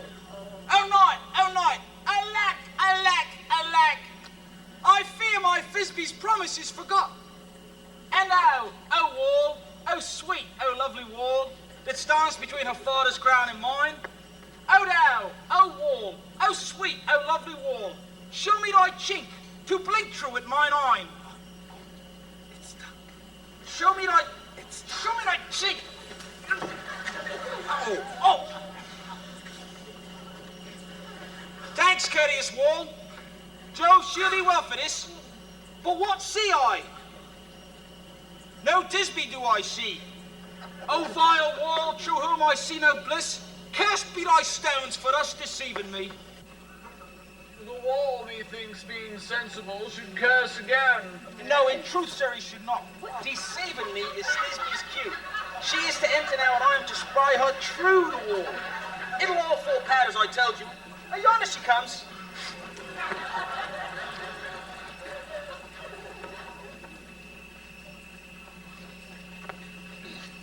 Oh, wall, full often hast thou heard my moans for parting my fair Pyramus and me.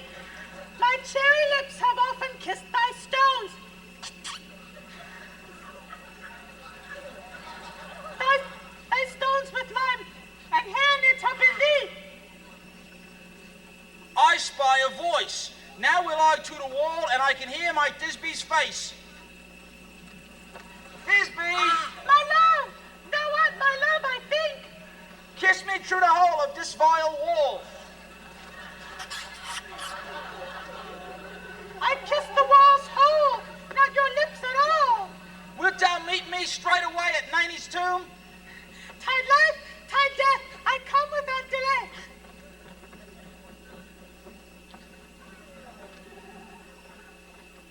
In this psalm interlude it doth befall that I won't snout my name, present a wall.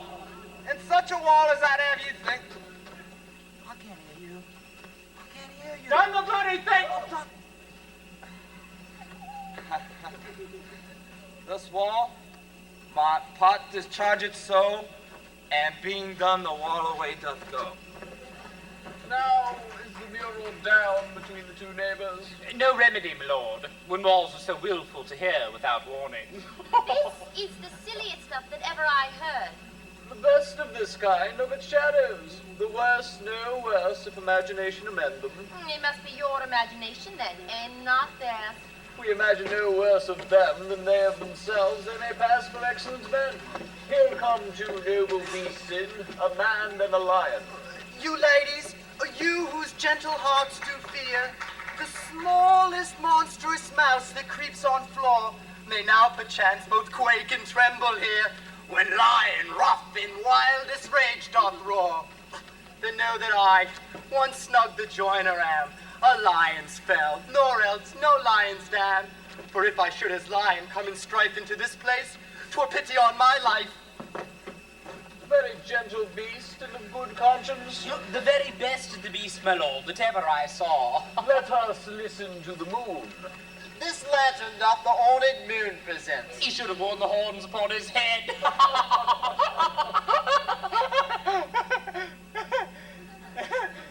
Ew. This lantern doth the ornate moon present.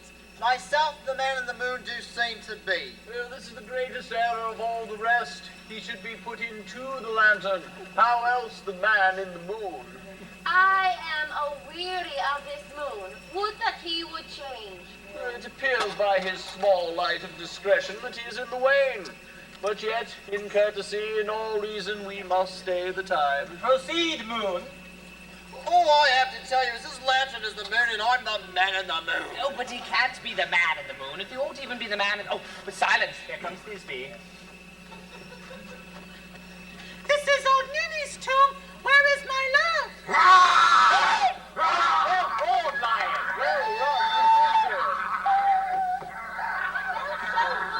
Truly the moon shone with a good grace. Well-moused lion. Oh, and then came Pyramus. And so the lion vanished. Yes. I thank thee, moon, for thy sunny beams. I thank thee, moon, for shining now so bright. For by thy gracious golden glittering gleams, I trust to take of truest Thisbe's sight. But stay! Oh, spite! But mark, poor knight, what dreadful tale is here? Eyes, do you see? How can it be? Oh, dainty duck, oh dear! Thy mantle good, what, stained with blood? Come, fates, come, quail, crash, conclude, and quail! This passion and the death of a dear friend would go near to make a man look sad. Beshrew my heart, but I pity the man. Oh, nature, wherefore didst thou lions frame?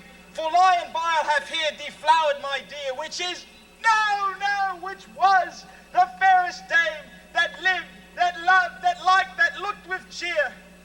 Come, tears, confound. Outsward and wound up pap of Pyramus. Eye that left pap where heart doth hop. Thus thy eye, thus. Now am I dead. Now am I sped. My soul is in the sky. Tongue, lose thy light. Moon, take thy flight. And die! Die! Die! Die!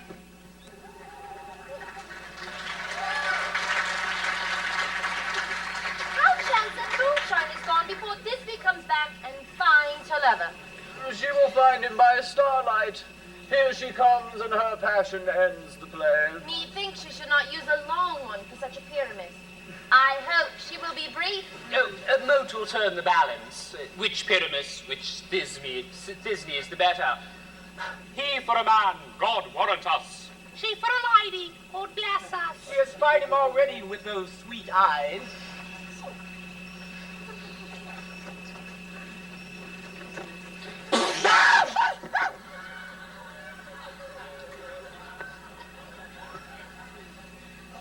Asleep, my love?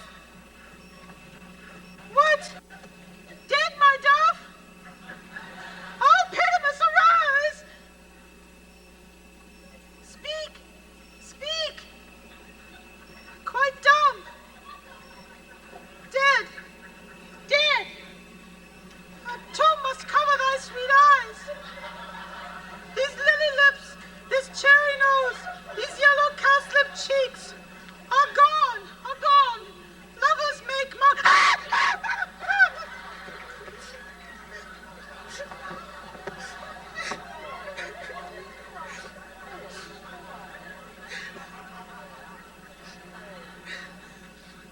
His eyes were green as leeks.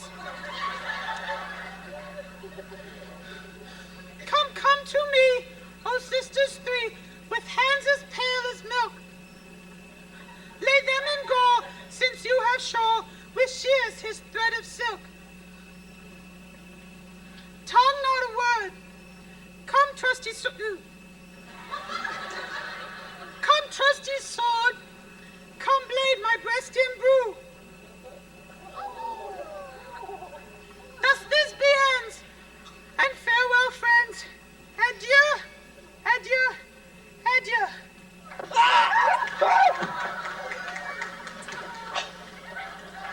Lion and moonshine elect to bury the dead. Aye, and wall, too. No. No, the wall is down and separated their father's property. Would it please you now to see the epilogue? No epilogue, I pray you. For your play needs no excuse. Never excuse, for when all the players are dead, there need none to be blamed. Marry, if he that had Bridget had played Pyramus and hung himself in Thisby's garter, it would have been a fine tragedy. And so it was, and notably discharged.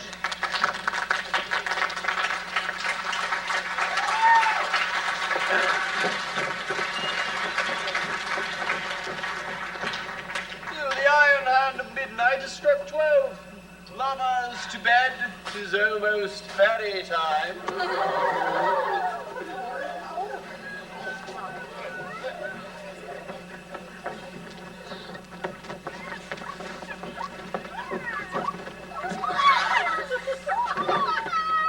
Now, the hungry lion roars, and the wolf behowls the moon, whilst the heavy plowman snores, all with weary task fordone. Now, it is the time of night, when the screech owl, screeching loud, puts the wretch that lies in woe in remembrance of a shroud. Now, it is the time of night that the graves are gaping wide, that everyone lets forth his sprite in the turfway paths to glide, and we fairies that do run by the triple-headed steam from the presence of the sun, following darkness like a dream, now unfold. Not a mouse shall disturb this hallowed house. I am sent with broom before to sweep the dust behind the door. Give glimmering light by dead and drowsy fire. Every elf and fairy sprite, hop as light as bird from briar. And this ditty, after me, sing and dance it trippingly. First rehearse your song by rote. To each word a warbling note. Hand in hand with fairy grace, will we sing and bless this place. Now, until the break of day, through this camp each fairy stray. To the best bride bed will we, which by us shall blessed be. And the issue there create ever shall be fortunate. So shall all the couples three ever true and loving be. Trip away, make no stay. Meet me all by break of day.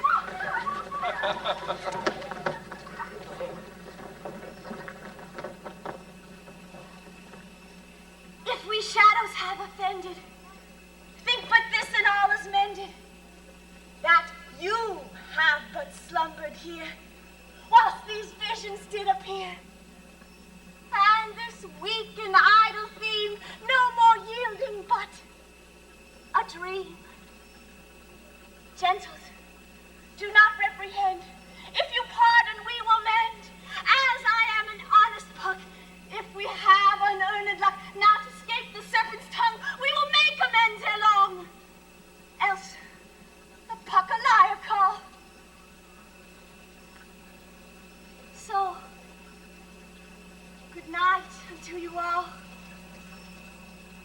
Give me your hands if we be friends, and Robin shall restore amends.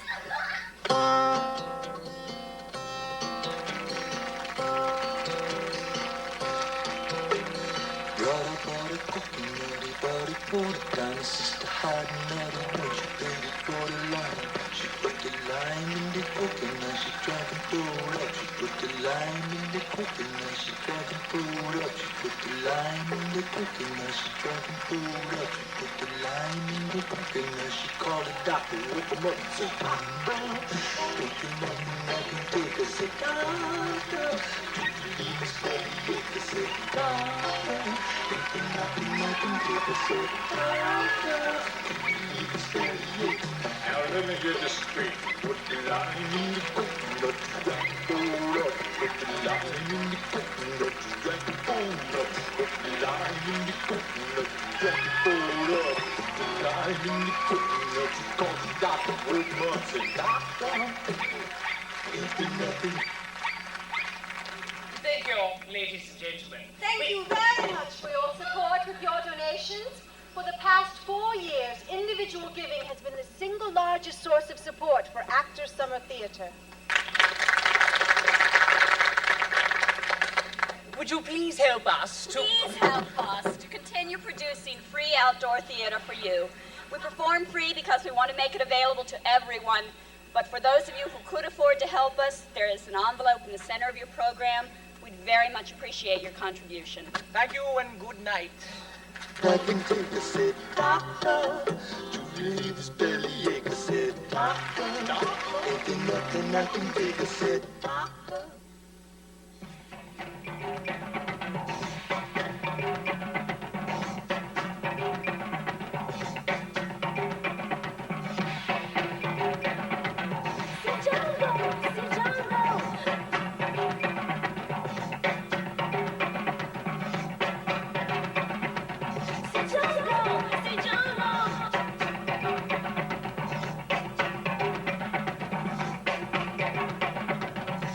Jungle boy, don't fear.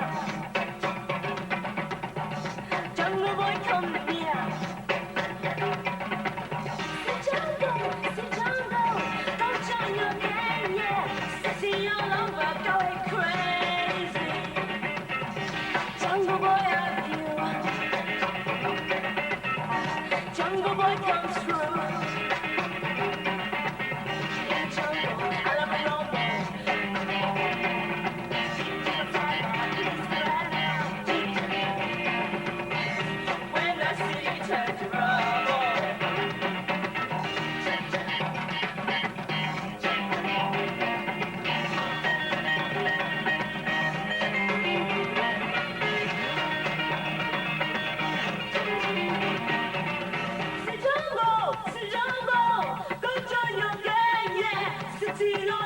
Going crazy. Jungle, go join your gang, yeah. City all over, going crazy.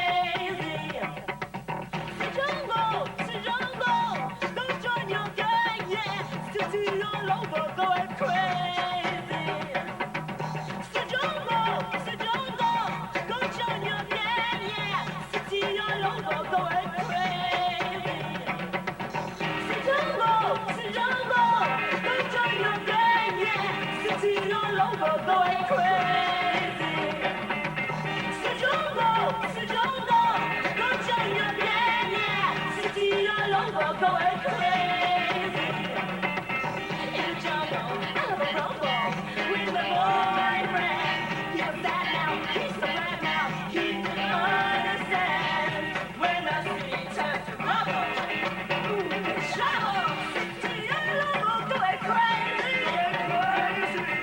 So let your body do the talking.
Going crazy.